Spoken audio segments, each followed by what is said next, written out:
Job, in a single day, this man saw his life turn upside down. He lost all his money, his children died, and even his health was taken from him. Can you imagine a worse situation?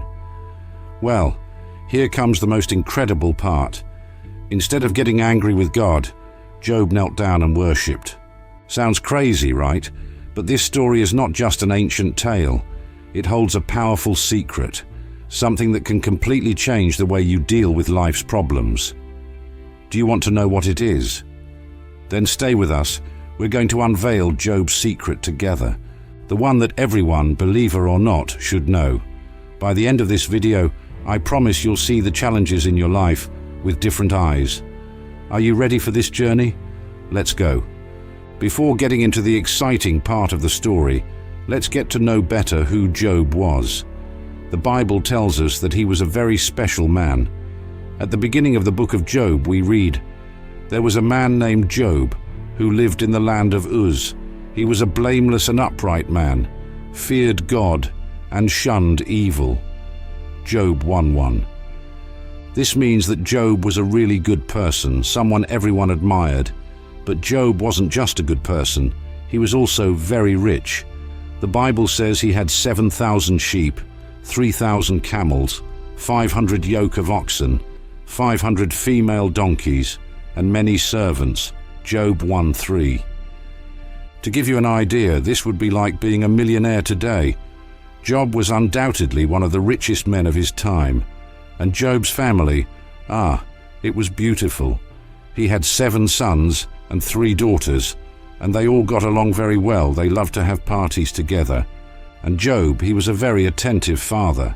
After each party, he prayed for his children just to make sure they hadn't done anything wrong unintentionally. Job 1:5. This shows how he cared not only for the welfare, but also for the spiritual side of his family. In summary, Job's life seemed perfect. He had money, a happy family, everyone's respect, and most importantly, he was a friend of God. It seemed that nothing could go wrong, right? But the story was about to take a surprising turn. One day the sons of God presented themselves before the Lord, and Satan also came among them. This heavenly gathering was a solemn moment where God's servants gathered to give an account and receive guidance. But this time Satan's presence brought an atmosphere of challenge. God, knowing Satan's intention, asked him directly, "Where have you come from?" Satan answered indifferently, "From roaming the earth and walking around on it." It was a declaration of his constant search for opportunities to cause destruction and test men's faith. Then the Lord said to Satan, "Have you considered my servant Job? There is no one on earth like him, a blameless and upright man who fears God and turns away from evil." God was aware of Job's purity and presented him as an example of true devotion and righteousness.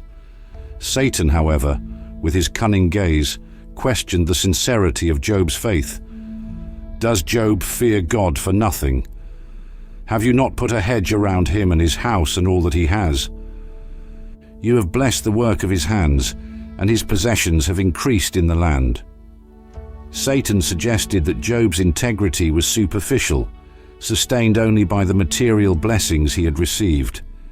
Satan continued, "Stretch out your hand and touch all that he has, and he will surely curse you to your face." He was confident that upon losing his possessions, Job would turn against God and lose his faith.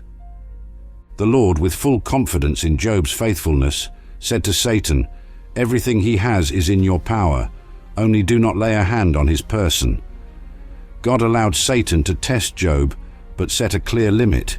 He could not touch Job's health. With this, Satan departed from the presence of the Lord, determined to prove his point. This heavenly dialogue was not just an exchange of words, but a spiritual battle for Job's soul. God knew Job's integrity and allowed this test as a demonstration of his unwavering faith. Satan, on the other hand, saw this as an opportunity to demoralize one of God's most devoted servants. In the following moments, Job would face unimaginable losses. his flocks, servants, and even his beloved children would be taken from him. However, the real test was not just about Job's possessions, but about his ability to maintain his faith and integrity in the face of extreme adversity. On a day that began like any other, Job's life was transformed by a series of devastating news. Sitting in his house, perhaps reflecting on his responsibilities and his devotion to God, Job received a messenger whose pale and frightened expression already anticipated the gravity of the message. "Where the oxen were ploughing and the donkeys feeding," began the messenger, "the Sabaeans attacked and took them away. They killed the servants with the sword, and I alone have escaped to tell you." Before Job could process this terrible information, another messenger arrived running. "The fire of God fell from heaven," he said with a trembling voice, "and burned up the sheep and the servants, and consumed them. I alone have escaped to tell you." The magnitude of the destruction seemed unbearable, but the bad news didn't stop there. A third messenger entered panting and with bulging eyes. "The Chaldeans formed 3 bands," he reported, "and made a raid on the camels and took them and killed the servants with the edge of the sword. I alone have escaped to tell you." Job barely had time to comprehend the totality of the material losses he had suffered, but the most painful blow was yet to come. Finally, a 4th messenger arrived, with his face disfigured by pain. "Your sons and daughters were eating and drinking wine in their eldest brother's house," he began, "when a great wind came across the desert and struck the 4 corners of the house, which fell upon them. They are all dead. I alone have escaped to tell you." These devastating news came to Job in a quick and brutal succession. He had lost everything: his wealth, his servants, and most painful of all, his children. The pain Job felt was unimaginable, a pain no parent should experience. But faced with such calamity, Job's reaction was profound and reverent. Job arose, tore his robe as a sign of mourning, and shaved his head. Then he fell to the ground in worship and pronounced words that would resonate through the ages. "Naked I came from my mother's womb, and naked shall I return there. The Lord gave, and the Lord has taken away. Blessed be the name of the Lord." Despite all the losses and immense pain, Job did not sin or charge God with wrongdoing. His faith remained firm, his integrity unbroken. He recognized that everything he possessed was a gift from God. Even in loss, he continued to praise the Creator. In a second heavenly encounter, the sons of God presented themselves again before the Lord, and once more Satan was among them. The atmosphere was charged with anticipation, as Job's integrity had been tested and proven. However, Satan was still not convinced of Job's unwavering faithfulness. God, knowing Satan's intentions, asked, "Where have you come from?" Satan answered with the same indifference, "From roaming the earth and walking around on it." This initial dialogue was similar to the first encounter, but Satan's challenge was about to intensify. The Lord said to Satan, "Have you considered my servant Job?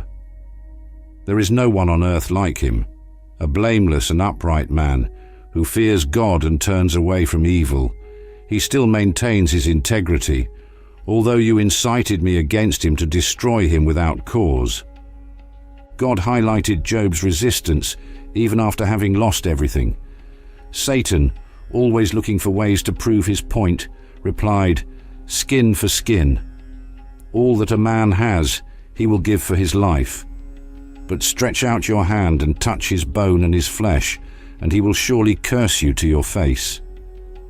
Satan suggested that while Job's pain was external and material, his faith remained intact, but if his own health were affected, he would certainly renounce God.